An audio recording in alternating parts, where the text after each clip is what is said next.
Breaking news on the Russia investigation. Former National Security Advisor Michael Flynn has invoked his Fifth Amendment right against self-incrimination in response to a subpoena from the Senate Intelligence Committee. Flynn's refusal to cooperate comes just days after former FBI Director James Comey agreed to testify before the same committee.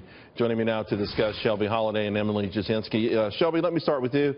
The news keeps coming, particularly with Flynn today. Elijah Cummings releasing a statement that more or less says that he thinks he has evidence to show that Flynn actually lied.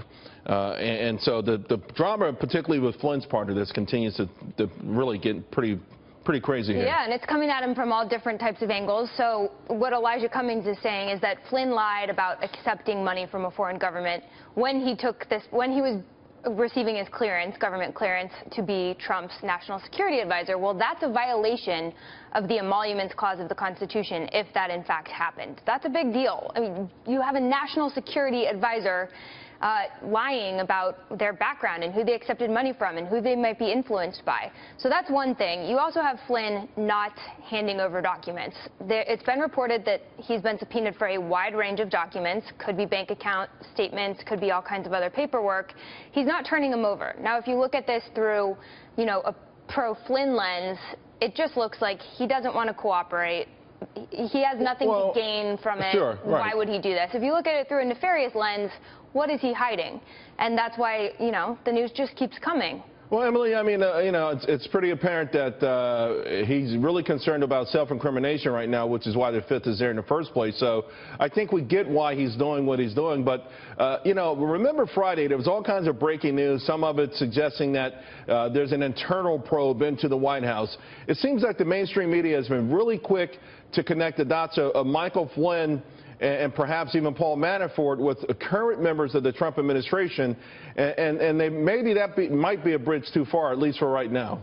Yeah, I think actually you put this perfectly, that the media does smell blood in the water with Michael Flynn. I think people see Michael Flynn as the best opportunity to sort of connect the dots between Donald Trump's campaign and Russia. I mean, on the other hand, Paul Manafort and Roger Stone are actually reportedly being very forthcoming and producing documents, cooperating with the investigation. So I think when you look at Michael Flynn, he himself sort of hit at Hillary Clinton, as did Donald Trump, the allies in the Clinton orbit for pleading the Fifth.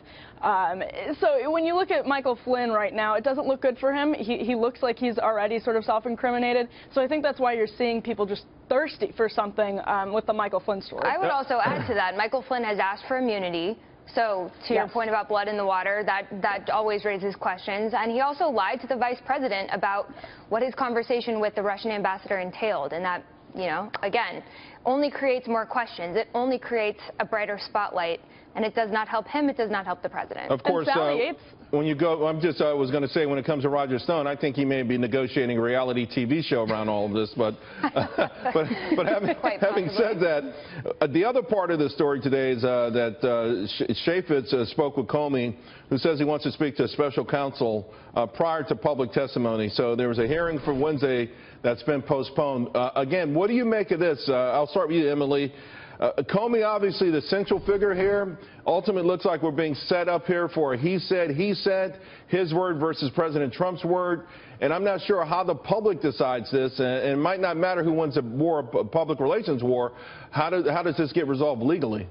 Well, yeah, and remember last week all the news was that President Trump had sort of pressured James Comey, sort of maybe asked James Comey, suggested to James Comey that he drop the investigation into Michael Flynn.